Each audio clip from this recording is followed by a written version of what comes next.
Alamin al-qail afala yatadabbaruna al-Quran am ala qulubin aqfaluha. Apakah mereka tidak melakukan tadabbur kepada Al-Quran, iaitulah memerhatikan dengan teliti, memerhatikan dengan penuh penghayatan kepada Al-Quran, atau hati mereka terkunci. Wassalatu wassalamu ala Rasulillah al-qail khairukum man ta'allama al-Quran wa 'allamah. Sebaik-baik kamu manusia adalah mereka yang mempelajari Al-Quran dan mengajarnya kepada orang lain. Wa ala alihi wa sahbihi wa barik wa sallim. Terima kasih kepada saudaraku Atif, Dr. Munirah, dan seluruh tuan-tuan tak ada, puan-puan, cik-cik puan, doktor-doktor semua, ya, yang sudi untuk hadir, yang sebenarnya dipilih oleh Allah untuk datang ke sebaik-baik majlis di atas muka bumi. Iaitulah tidak ada majlis dan program yang lebih baik di sisi Allah kecuali program yang membabitkan kita baca dan memahami ayat-ayat Allah. Petang ni lebih kurang 50 minit daripada sekarang. Terima kasih Cik Bahar. Kita akan ambil masa lebih kurang 50 minit untuk menghayati satu ayat sahaja di dalam Al-Quran, iaitulah ayat yang ke-259, iaitulah dalam surah yang paling panjang di dalam Al-Quran, surah yang kedua yang anda akan temui selepas surah Al-Fatihah, iaitu surah lembu betina, ya. Dan ia adalah satu cerita yang walaupun hanya satu ayat tetapi panjang tau. Dan ini adalah bukan sekadar cerita yang benar, tetapi cerita yang sengaja dirakamkan Allah di dalam Al-Quran. Banyak cerita sejarah, anak-anak kita pun belajar macam-macam cerita sejarah, Neolitik, Mesol, apa benda semua, istilah-istilah tu kan. Tetapi tidak semua cerita sejarah berjaya kekal sampai hari kiamat, kecuali cerita yang Allah gazet, rakam, dokumenkan di dalam Al-Quran. Yang tu insya Allah akan kekal sampai hari kiamat. Termasuklah kisah seorang lelaki yang Allah matikannya selama 100 tahun. Anda sudah bersedia untuk bersama dengan saya? Ya. Baik, secara perlahan-lahan mari kita lihat ayat berikut. Saya bacakan dulu ayatnya secara ringkas, kemudian saya akan bacakan terjemahan. Bismillahirrahmanirrahim. Au kalladhi marra ala qaryatin wa hiya khawiyatun ala urushiha. Terjemahannya, atau seperti seseorang yang melalui sebuah perkampungan dalam keadaan kampung itu telah tidak ada penduduk. Tidak ada penduduk di negeri tersebut ataupun di kampung tersebut, dan bumbung-bumbung rumah, bumbung-bumbung bangunan telah jatuh ke bawah. Bahasa mudahnya, musnah. Qala anna yuhyi hadhihi Allahu ba'da mautiha. Lalu lelaki itu berkata, bagaimanakah agaknya Allah boleh menghidupkan semula negeri yang telah mati ini. Fa amatahu Allahu mi'ata 'amin thumma ba'atha. Lalu Allah mematikan lelaki itu selama 100 tahun. Bagus. Kemudian membangunkan semula. Qala kam labithta. Dan bila dibangun, Allah tanya, berapa lama kamu hidup di sini? Qala labithtu yawman aw ba'da yawm. Allah, saya hidup lebih kurang sehari atau separuh hari. Qala bal labithta mi'ata 'amin. Sebenarnya engkau telah hidup di sini 100 tahun. Fanzur ila ta'amika wa syarabika lam yatasanna. Engkau perhatikan makanan dan minuman engkau tidak ada perubahan. Wanzur ila himarik wa linaj'alaka ayatan linnas. Dan kau perhatikan pula himar engkau. Himar adalah satu bentuk binatang tunggangan selain daripada kuda dan unta bagi orang-orang Arab ataupun duduk kat Timur Tengah pada zaman dahulu. Dan kami menjadikan engkau satu ayat untuk seluruh manusia sampai hari kiamat. Wanzur ila al-'idham kaifa nunshizuha. Dan sekarang kau perhatikan pula tulang-tulang. Bagaimana kami bangunkan balik tulang-tulang ini. Thumma naksuha lahma. Dan kami balut tulang-tulang ini dengan daging. Falamma tabayyana lahu qala a'lamu anna Allah ala kulli syai'in qadir.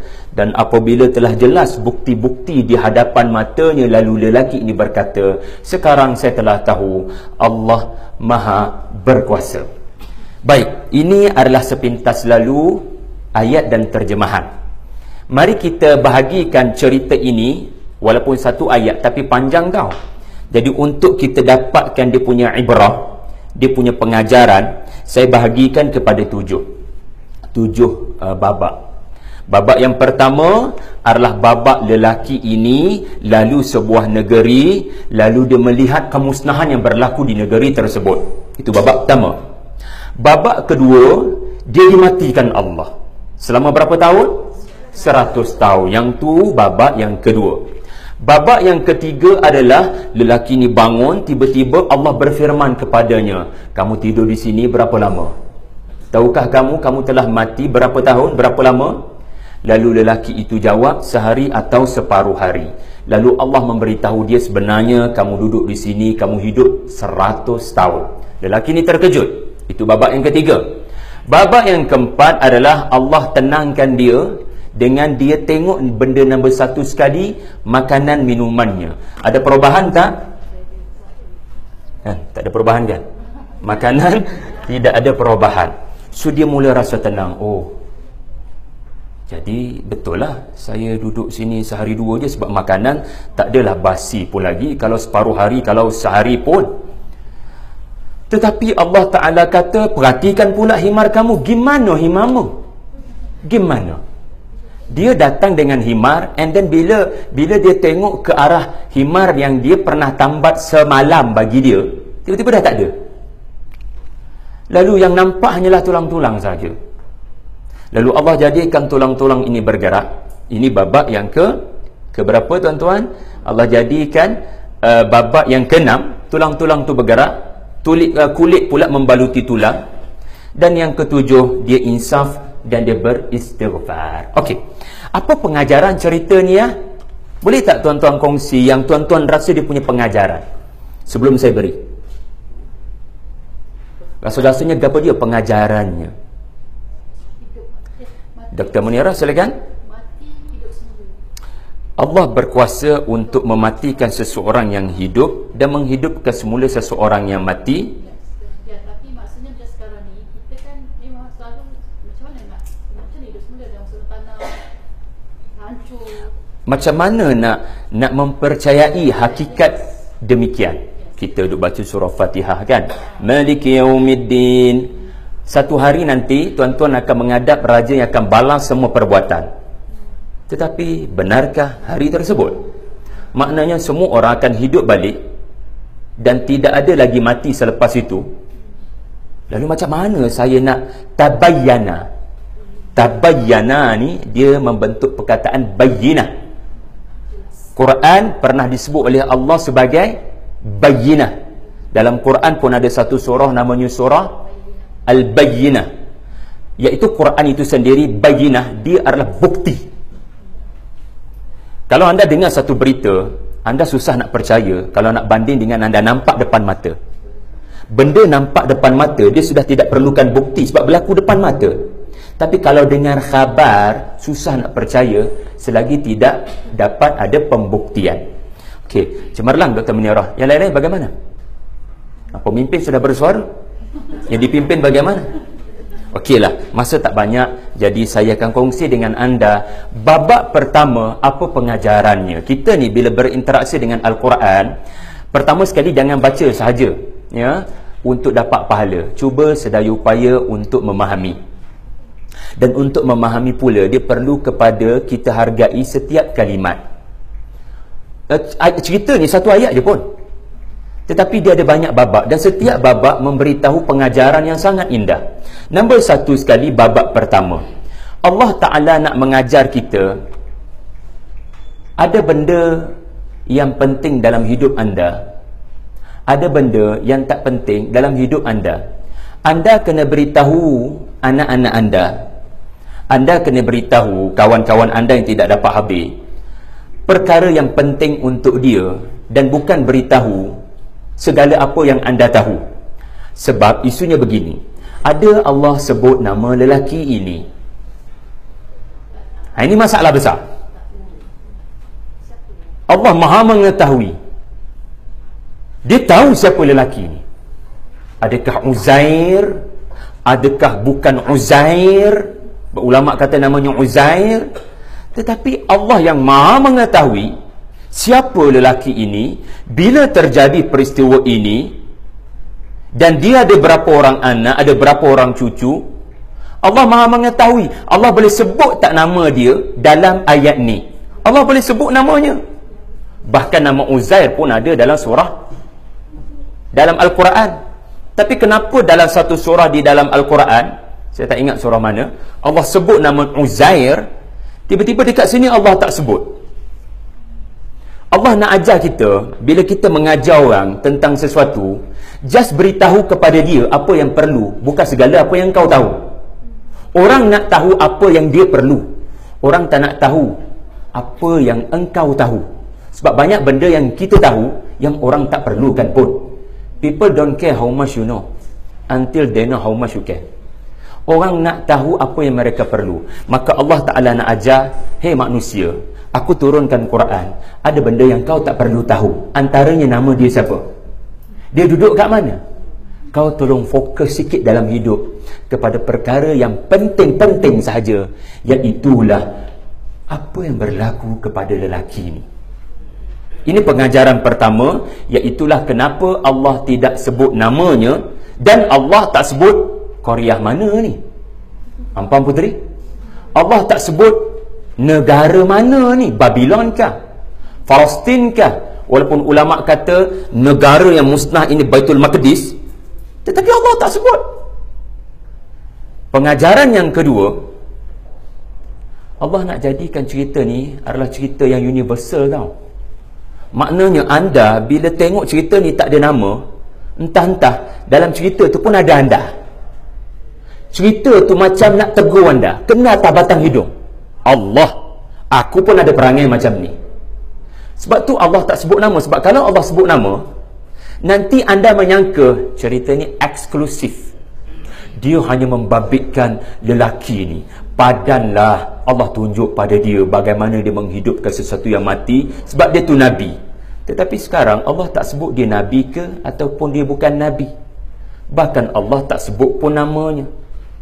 Dan bila Allah tak sebut negara, Qaryah, Allah kata Qaryah je, ini menunjukkan akan ada beberapa buah negara lain yang bukan sekadar Baitul Maqdis akan hancur dan musnah, dimusnahkan oleh musuh-musuh Allah.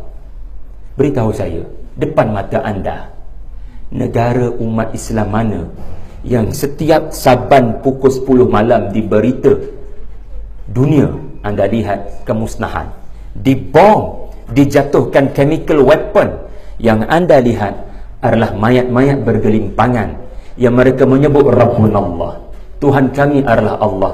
Mereka mati seperti tidak ada nilai. Beritahu saya, Rohingya sebagai contoh, siapa lagi? Syria sebagai contoh. Depan mata anda sekarang Palestin, Baitul Maqdis.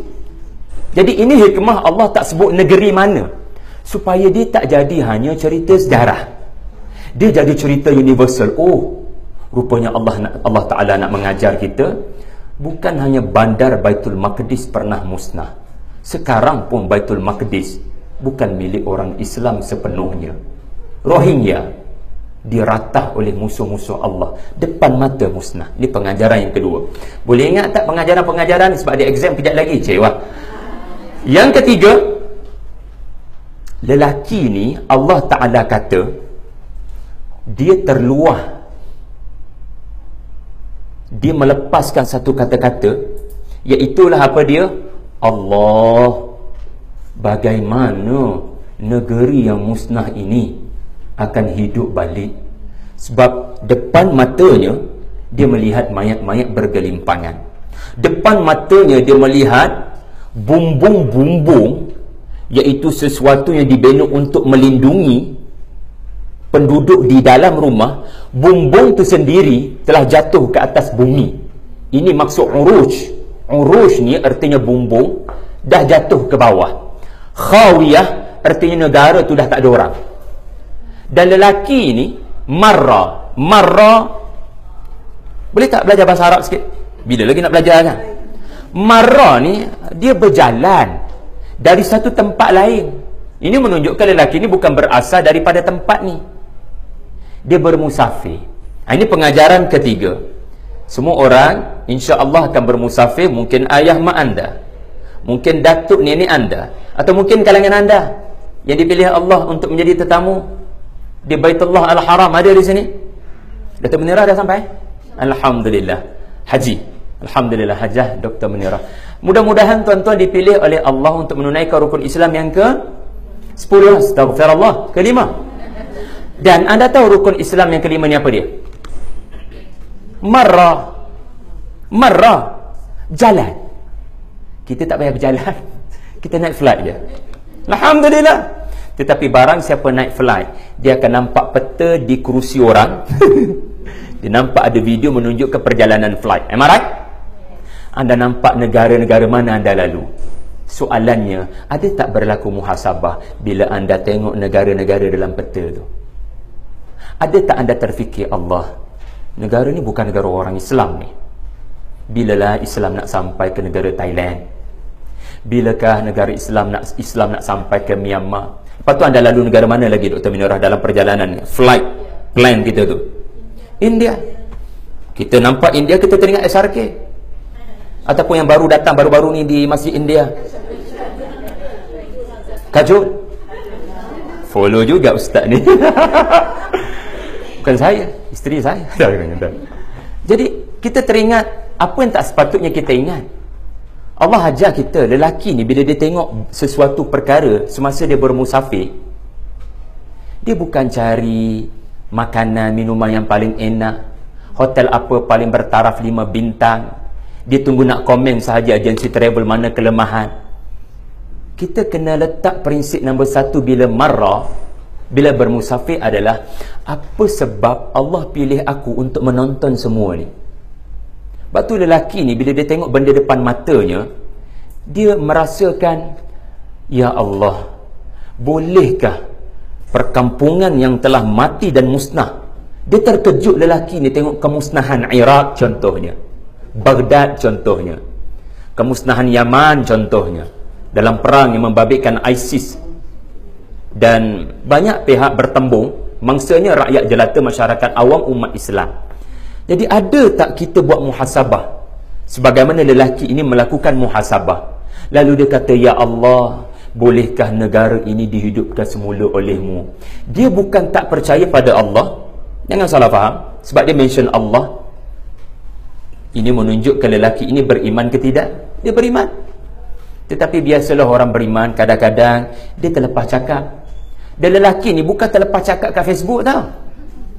Dia bukan buat komentar selfie di perkampungan yang telah mati lalu dia meluahkan. Sebenarnya itu bukan luahan kepada Allah, itu just nak share yang dia dah sampai di tempat ni. So dia bangga pada orang lain yang dia dah sampai tempat ni, korang tak sampai lagi. And then hashtag di bawah tu agensi travel yang berkenaan kan. Tetapi sebenarnya luahan yang sebaik-baik luahan adalah anda bukan share pada orang. Lelaki ni share pada Allah.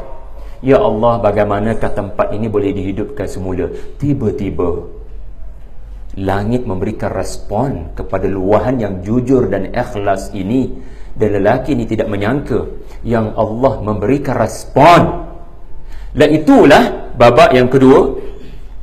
Allah berkehendak untuk menunjukkan kekuasaannya. Dengan cara apa? Allah tidak matikan himar dia, Allah mematikan dia. Dia itu dulu mati. Itu babak yang kedua. Selama berapa tahun? 100 tahun. Pernah dengar tak cerita ada orang tidur bukan 100 tahun tetapi 300 tahun? Lebih lama kan? Tapi tidur je. Yang ni 100 tahun, kurang sikit daripada 300, tapi mati. Mati dan tidur ada beza tak? Cuba try malam ni tidur, mati. Semua orang boleh buat tidur mati. Tapi tidur yang dilihat mati, na'udzubillah, kalau tidak lagi bertobat. Mati ni makna nyawa tu terpisah. Summa ni anda baca tak sampai 1 saat. Summa. Tapi bagi Allah itu 100 tahun tau. 100 tahun. Dalam terjemahan summa artinya kemudian kami bangkitkan. Anda baca tak sampai 2 saat summa ba'atha. Tapi bagi Allah, anda 2 saat baca, bagi Allah 100 tahun. Ini menunjukkan menghidupkan dan mematikan, mematikan dan menghidupkan terlalu mudah bagi aku. Semudah kamu baca ayat ni. Kenapa 100 tahun? Kenapa tidak 200 tahun? Kenapa tidak 300 tahun? Jawapan paling mudah, dah itu kehendak Allah. Kadang-kadang kita kena fikir apa hikmah 100 tahun. Dia macam ni. Katakan umur anda 50 tahun. Ada siapa umur 50 di sini? Malu nak mengaku, tak apa. Orang umur 50, dia ada cucu katakan. Cucunya umur 5 tahun. So bila balik saja ke rumah petang nanti, anak cucu, saya teruskan sebab dalam hukum fiqh boleh untuk teruskan majlis ilmu walaupun azan berkumandang. Sebab azan saja 5 minit, ilmu lebih penting daripada ibadah. Jadi 5 minit apa pula dah ni? 5 tahun. Cucu 5 minit, cucu 5 tahun sambut nenek umur 50 yang masih lagi bekerja di KP Jampang, alhamdulillah. Tiba-tiba umur anda 50, anak 5 tahun kenal anda, malam ni anda tidur mati. Orang tertanya-tanya kenapa anda mati. Tak ada sebab. Bedah siasat pun menunjukkan tak ada sebab. Dan anda dikebumikan. Tiba-tiba 2117 anda hidup semula. Dan anda balik ke rumah anda. Apa agaknya perasaan? Cucu dulu 5 tahun, sekarang Allah panjangkan umurnya 115 tahun. 105 tahun. Dan anda balik memperkenalkan diri sebagai seseorang yang anak 5 tahun tu kenal dulu sebagai nenek.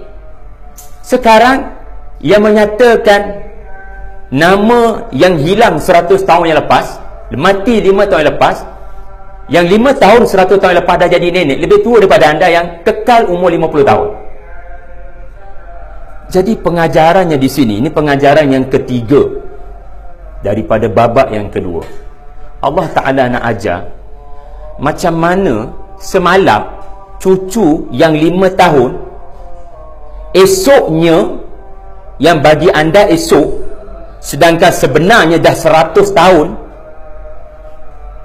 cucu itu telah beruban, lebih tua daripada anda. Anda kekal 50 sebab Allah tidak melakukan apa-apa perubahan pada anda. Tetapi anak itu sudah 105 tahun. Beritahu saya, sebenarnya ini babak apa ya? Budak yang kecil 5 tahun tiba-tiba dengan sekelip mata boleh beruban berambut putih. Baca surah Al-Muzammil. Inilah yang akan berlaku bila budak kecil tengok kiamat. Budak kecil bila tengok kiamat, dia akan beruban. Mana-mana ibu mengandung, dia tak sedar anak dah jatuh, gugur atau jatuh. Dia tak perasan sakit melahirkan anak. Dan anak yang 5 tahun, ya, fakaifa tattaquna in kafartum yawma yaj'alul wildana shiba. Kenapa kamu tidak bertakwa pada Allah pada satu hari di mana mana-mana budak-budak bila tengok sahaja bulan terbelah, bila tengok sahaja langit dibelah, tiba-tiba berambut putih belaka. Jadi lelaki ini sebenarnya sedang menyaksikan sesuatu yang bakal disaksikan oleh manusia di hari kiamat. So semalam anak ni 5 tahun, hari ni dia balik ke rumah, anak tu dah berambut putih. Dia tak sedar sebenarnya proses 100 tahun itu berlaku. Baik, itu pengajaran yang ketiga. Mari kita lihat babak yang ketiga. Bila dia bangun sahaja, Allah tanya dia, Berapa lama kau tidur? Berapa lama kau mati? Berapa lama kau duduk sini? Lalu lelaki ini kata, sehari atau separuh hari. Okey, kat sini ada pengajaran tau. Pertama sekali, kenapa Allah tanya? Kenapa tidak terus Allah kata, hei kamu yang bertanya, bolehkah Allah menghidupkan perkampungan ini yang telah mati? Nah, untuk makluman kamu telah mati di sini 100 tahun. Kenapa tidak umumkan terus?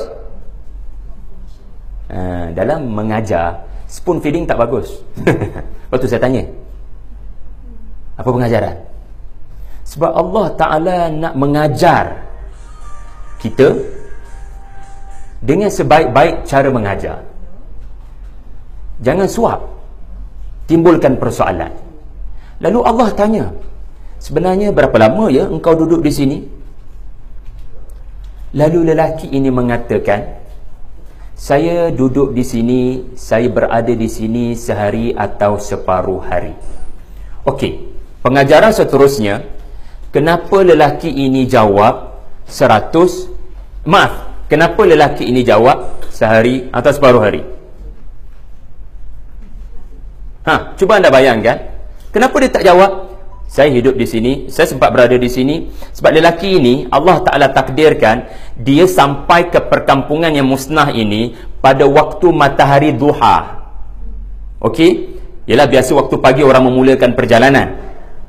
Dan bila dia terlepas cakap tadi, dia dimatikan Allah 100 tahun.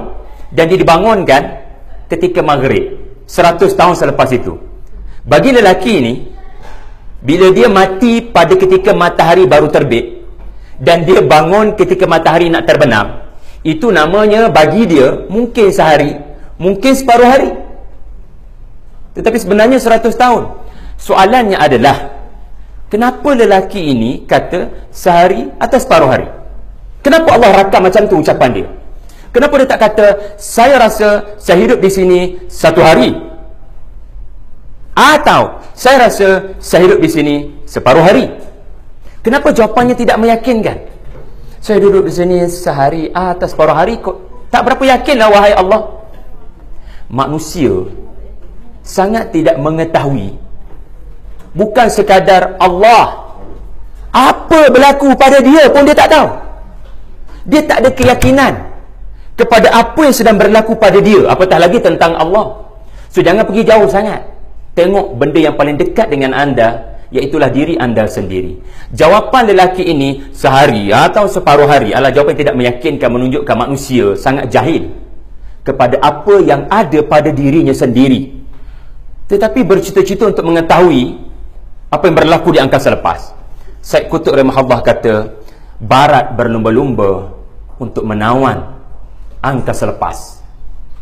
Barat berlumba-lumba untuk menguasai lautan dalam, tetapi manusia-manusia di Barat tidak pernah tahu cara berjalan yang betul.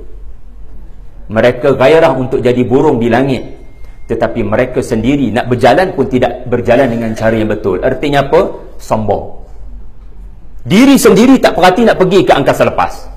Jadi ada perkara yang baik kita belajar daripada Barat, kita hargai. Tetapi kalau sampai melahirkan peradaban yang menyerang negara orang lain, mengebom penduduk yang tidak berdosa, yang tu yang salah. Jadi tuan-tuan, ada pengajaran di sebalik ungkapan lelaki ini tidak yakin.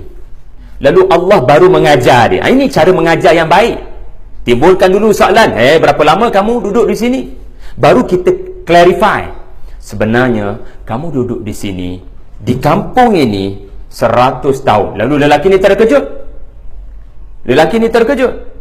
Biar betul. Lalu Allah Ta'ala menunjukkan pula kaedah mengajar yang kedua adalah jangan terus buat anak murid terkejut. Beri penjelasan seperti mendaki anak tangga. Slow.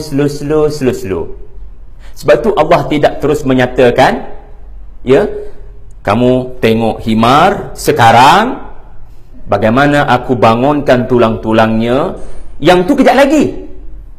Allah ajar dia slow. Allah tidak mahu dia yang sedang terkejut lebih terkejut daripada terkejut. Lalu slow-slow Allah Ta'ala ajar. Yang ni cara mengajar yang betul, iaitu slow-slow. Iaitulah pertama sekali tengok makanan minuman terlebih dahulu. Okay, soalannya, kenapa tak tengok unta terus? Kenapa kena tengok makanan dan minuman terlebih dahulu? Sebab melihat makanan dan minuman yang tidak berubah akan menyebabkan lelaki ni kata, kan betul saya kata, saya hidup sehari atau separuh hari. Baik, ini buktinya wahai Allah. Sebenarnya bukan lelaki ni terlihat makanan dan minuman, Allah perintahkan dia tengok makanan dan minuman.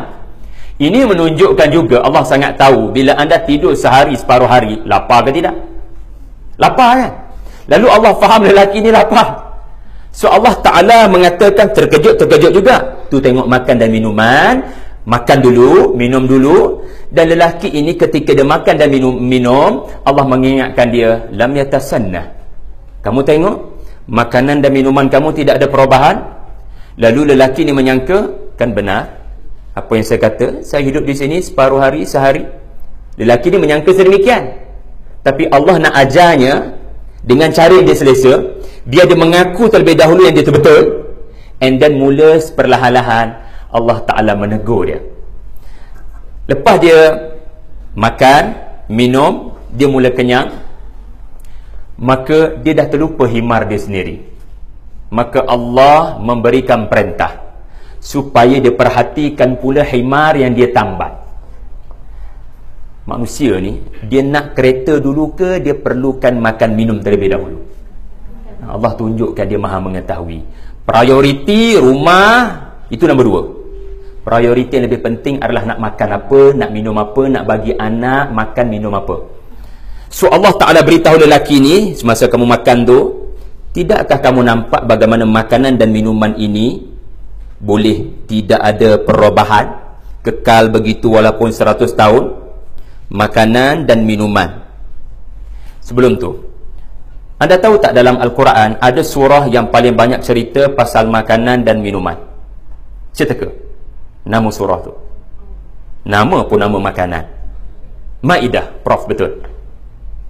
Dan surah Al-Maidah paling banyak bercerita tentang seorang manusia yang Allah kekalkan lagi usianya tak mati sampai sekarang. Sebagaimana Allah mengekalkan makanan minuman. Dan surah Al-Maidah menunjukkan Nabi Isa sangat jaga makanan dan minuman Bani Israel. Dan dia tahu apa makanan dan minuman yang anda makan dan minum tadi, walaupun dia tidak melihat anda makan dan minum. Pukul 2 kejap lagi. Tapi kalau anda jumpa Nabi Isa, dia dah turun ke kiri jampang ni, dia boleh bagi tahu anda makan minum apa tadi. Ini mukjizat Nabi Isa. Dan dia juga dikekalkan Allah sampai sekarang, belum lagi wafat. Kemudian Allah Ta'ala mula sedikit demi sedikit patahkan hujah dia. Nah, sekarang kau tengok himar. Apa jadi? Mana himar saya? Himar saya sudah menjadi debu. Ini talinya masih berbaki, ini tulang-tulangnya yang masih berbaki. Subhanallah. Lalu lelaki ini terkejut. Dan bila lelaki ini terkejut, Allah Ta'ala berkata, walinaj'alaka ayatan linnas. Kami berkehendak untuk menjadikan kamu, mula-mula makanan minuman kekal, nombor 2 himar musnah, mati, nombor 3 engkau. Jadi sebenarnya aku nak jadikan engkau sebagai ayat kepada seluruh manusia. Maknanya engkau tu sendiri sepatutnya musnah seperti himar. Jasad manusia mana, mayat mana boleh bertahan lama kalau duduk di lubang kubur? Atas muka bumi pula tu terdedah pada cuaca. Hujan, terik matahari akan menyebabkan mayat itu dia akan menjadi cepat proses serput dia. Tiba-tiba engkau tidak musnah. Sebagaimana aku tidak musnahkan makanan dan minuman itu. Tuan-tuan tahu tak, pemuda Ashabul Kahfi, apa yang mati dan apa yang hidup, apa yang ada pada mereka dan apa yang tidak ada adalah terbalik kepada cerita ni.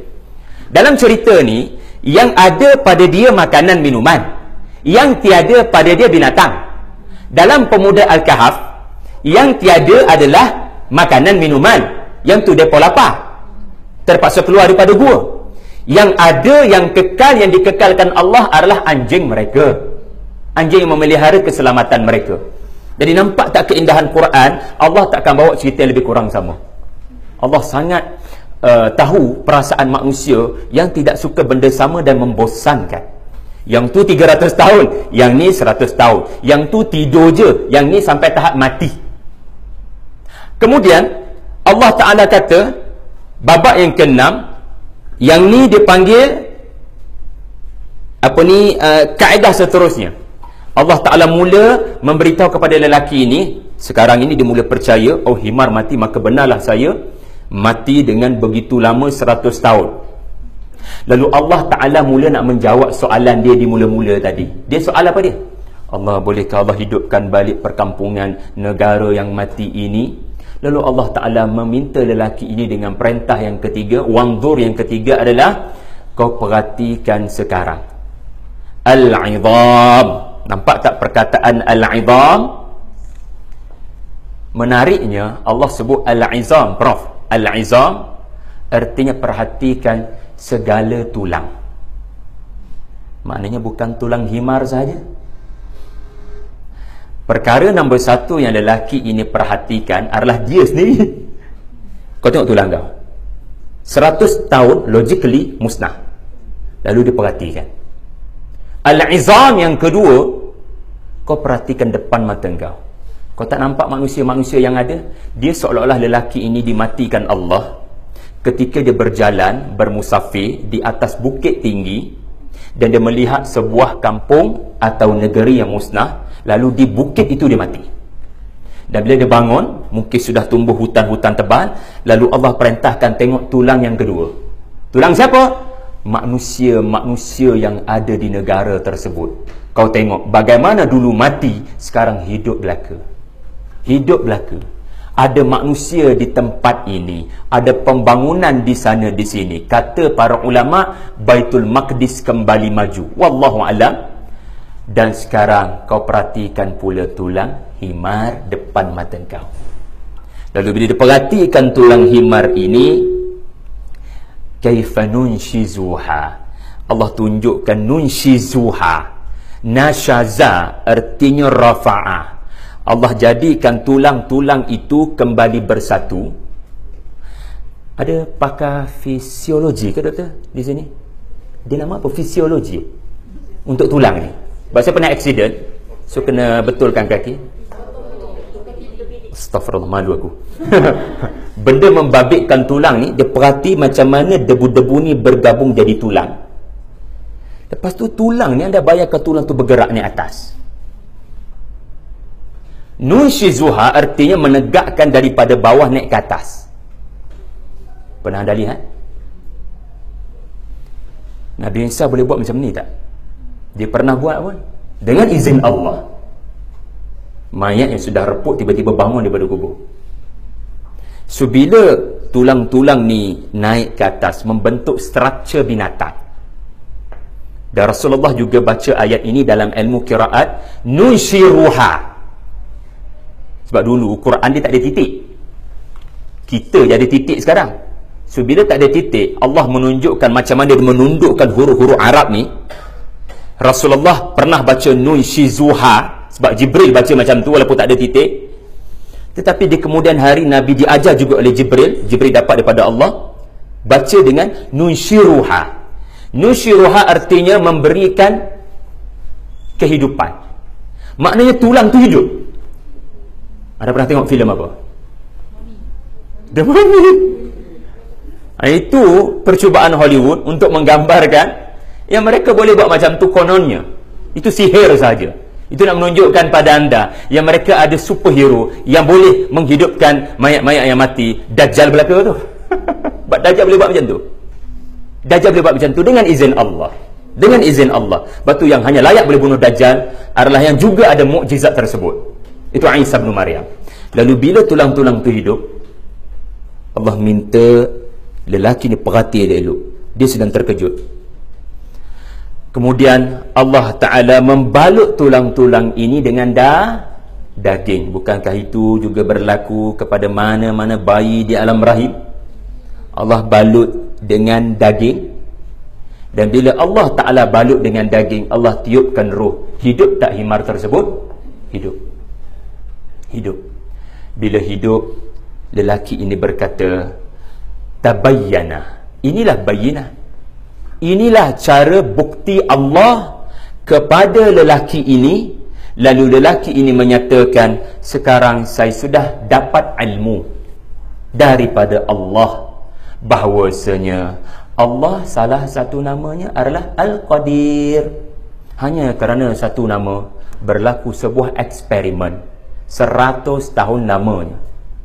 Jadi tuan-tuan, antara pengajaran yang boleh dipetik, dan ini yang terakhir, ya, apabila sesuatu itu namanya ayat, kalau dalam cerita lelaki ini, satu ayat baginya adalah dia itu sendiri yang tidak musnah, yang masih lagi hidup. Ada ke orang mati boleh hidup balik? Kalau orang tidur hidup balik tak payah pelik. Tapi kalau mati hidup balik, beritahu saya, siapa yang pernah mati hidup semula selain daripada lelaki ini? Angkat tangan siapa yang pernah? Dia bukan manusia lah tu. Yang pernah mati hidup balik. Dalam Quran ada lagi 2 cerita. Yang kedua, 70 orang Bani Israel, pemimpin yang terbaik daripada Bani Israel. Allah kata, matilah kamu, sebab mereka kata, wahai Musa, kami nak tengok Allah, kami tak akan beriman dengan kamu. Mati belaka, hidup balik. Dan yang ketiga adalah sebuah perkampungan yang Allah matikan, and then Allah hidupkan balik penduduknya. Yang itu juga tidak disebut Allah kampung mana. Kemungkinan kampung ini juga, tetapi duduknya cerita ini dalam surah Al-Baqarah yang sama. Jadi tuan-tuan, tidak semua orang Allah beri nikmat untuk kembali ke dunia. Hukum asal manusia bila mati, dia takkan boleh kembali ke dunia. Kata surah Yasin apa dia? Tausiyatan wala ila ahlihim yarji'un. Macam mana permulaan ayat itu? Manusia mana-mana bila sudah Allah matikan dia, dia tak akan sempat berwasiat, dan dia tak akan boleh kembali kepada keluarganya. Kemudian saya sebutkan tadi, ayat ini artinya bukti yang meyakinkan. Dan sekarang bila Allah Ta'ala sebut ayat, dia kata sebenarnya setiap ayat ini kami bina daripada bawah naik ke atas. Macam tulang-tulang ini kami bina daripada bawah naik ke atas. Tuan-tuan, saya nak tanya, bila sesuatu huruf membentuk perkataan akan membentuk ayat. Ini binaan. Seperti debu dicantum Allah jadi tulang. Tulang bila bergabung menjadi struktur rangka. Dan bila ayat digabungkan dengan ayat, dia membentuk, bukan cerita benar, surah. So bila tulang dibalut dengan daging, dia jadi sempurna. Tetapi kita kena ingat, huruf-huruf di dalam Al-Quran dia mati. Dia tidak ada apa-apa makna sebab dia diambil daripada bangsa Arab. Huruf yang orang-orang Arab guna untuk syair, dan syair menyeru kepada kebatilan, dia berasal daripada sesuatu yang mati. Tetapi Allah berkuasa untuk menghidupkan huruf-huruf ini, sehingga barang siapa membaca Quran, dia tidak seperti membaca syair Arab. Allah jadikan sesiapa membaca ayat-ayat Allah yang dibina daripada bawah naik ke atas, orang panggil daripada ayat pertama sampai ayat terakhir, dan ayat pertama itu foundation, dan Allah tiupkan ruh kepada himar, Allah juga tiupkan ruh kepada huruf-huruf ini. Lalu ada orang bila dia baca ayat-ayat Allah, hatinya yang mati dan keras telah hidup dan lembut. So jangan samakan ayat Allah dengan ayat manusia, karena Quran adalah ayat Allah. Lelaki ini telah dijadikan Allah ayat Allah. Sifat ayat Allah, dia tidak boleh dicabar oleh manusia. Dia tidak akan musnah sampai bila-bila. Allah akan kekalkan ayat ini sampai hari kiamat. So saya harap kita faham, penutup kisah ini juga ada kaitan dengan bagaimana Allah menjadikan ayat-ayatnya daripada huruf-huruf Arab yang mati, yang tidak memberikan makna. Apa makna qaf? Apa makna nun? Apa makna Taha? Apa makna Kaf Ha Ya Ain Sad? Tak ada makna belaka tu. Tetapi bila Allah gabungkan menjadi kalimat tertentu, ayat tertentu, bahkan surah secara komplit, maka ia adalah mukjizat yang mana manusia akan menemui jawapan kepada masalah dia dengan Al-Quran, dengan ayat Allah, dan bukan buku-buku yang lain. Buku-buku lain mungkin menawarkan anda jawapan, tetapi jawapan yang sebenar, kebenaran yang sebenar adalah bayyinah, iaitulah ayat-ayat Allah di dalam Quran. 10 minit. Kalau tuan-tuan ada soalan, silakan. Betul ke jam mana? 10 minit, betul? Sebab semalam baru baiki jam. Oh, salah. Doktor, silakan. Soalan yang cemerlang. Ramai yang bertanya juga, adakah cerita menunjukkan Allah berkata direct kepada lelaki ini, atau setengah ulama tafsir kata Allah mengutuskan malaikat namanya Malakul Maut. Malakul Maut sendiri berbicara bagi pihak Allah. Tetapi kita tidak perlu pelik kalau Allah bercakap direct pun. Apa masalah Allah bercakap direct? Pernah tak Allah bercakap direct dengan Nabi yang lain? Musa alaihi salam. Tetapi yang kita faham di dalam Quran hanya Musa seorang sahaja yang dipilih Allah untuk boleh dengar secara direct kalam Allah. Lelaki ini mungkin mendengar kalam Allah, tapi dalam bentuk yang bukan kalam Allah yang sebenar. Mungkin dalam bentuk-bentuk yang berbeza. Ya, Nabi sendiri mendengar wahyu daripada Jibril, kadang-kadang bunyi lebah, kadang-kadang bunyi loceng. Tetapi dia adalah wahyu. Wahyu ni bukan dalam bentuk perkataan tu. Wahyu ada macam-macam bentuk, kadang-kadang bentuk mimpi, kadang-kadang bentuk bunyi, tetapi semuanya memberikan kepada manusia ni satu ilmu.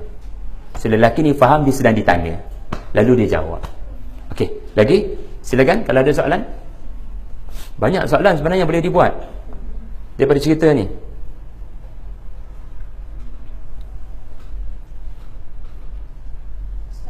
Ya, betul.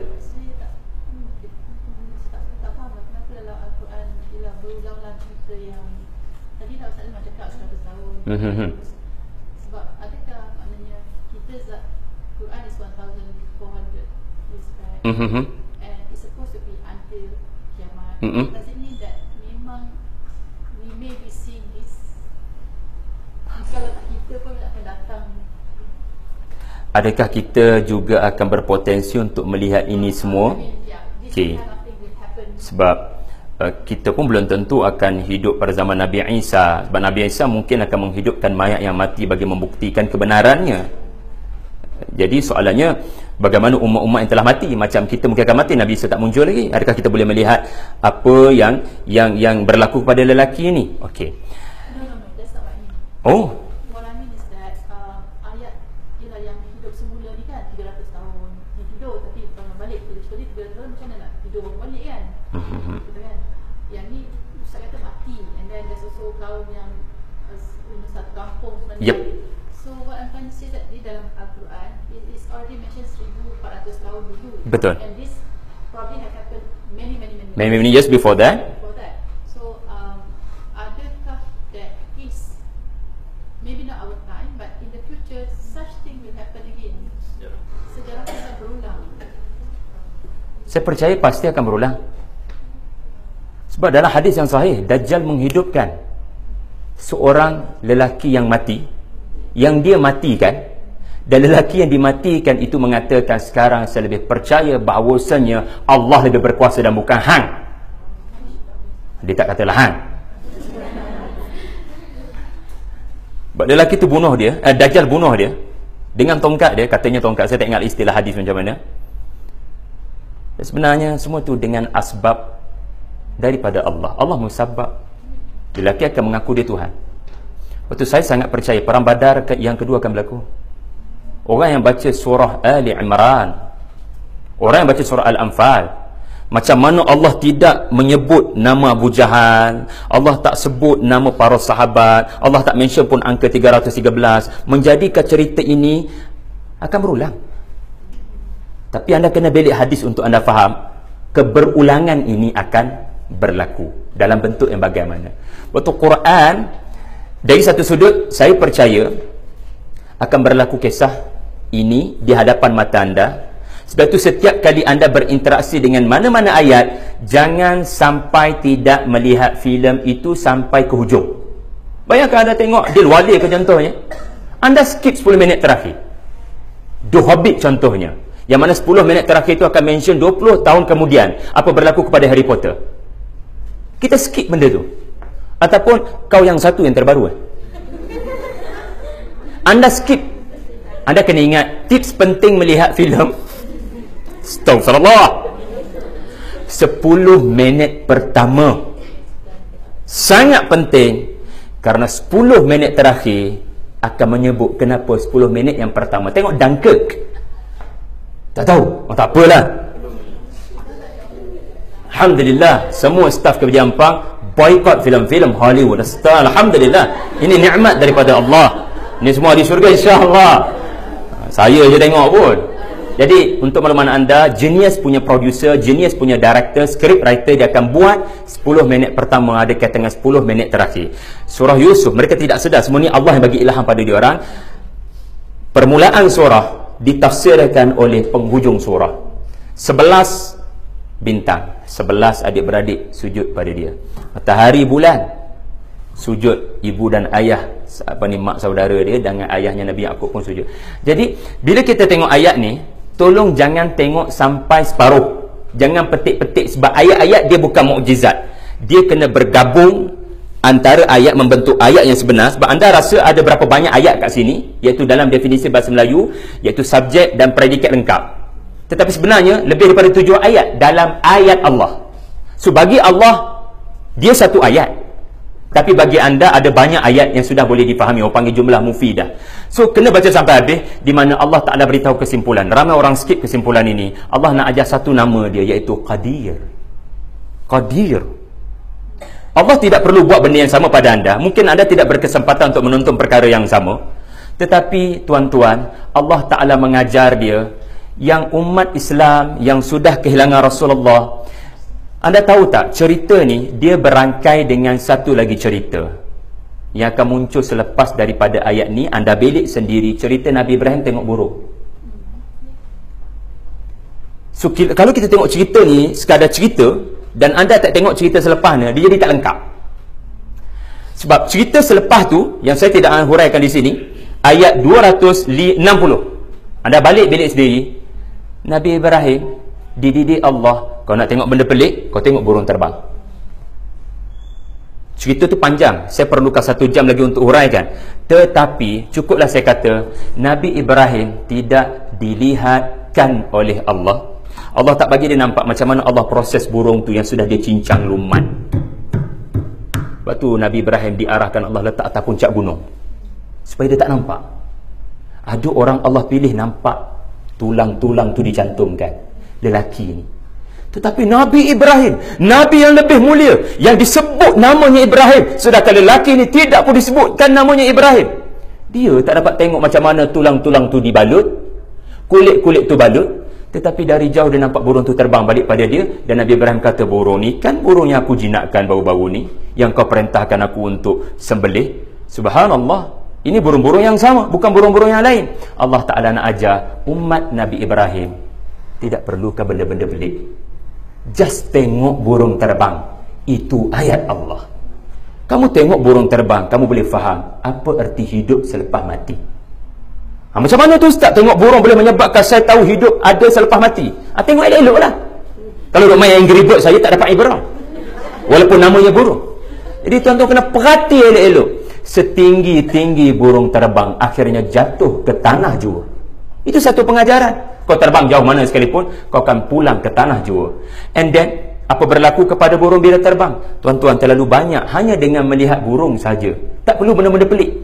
Jadi Allah Ta'ala nak ajar, kalau kamu nak tengok macam mana burung mengajar kamu hidup selepas mati, kau kena tengok burung macam Quran suruh kau tengok burung. Kalau kau tengok burung dengan tidak sebagaimana Quran ajar, maka burung itu tidak jadi ayat Allah.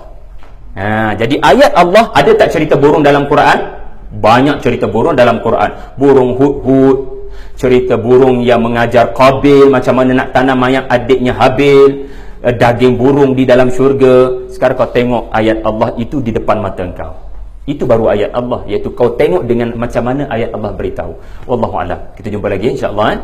Assalamualaikum warahmatullahi wabarakatuh.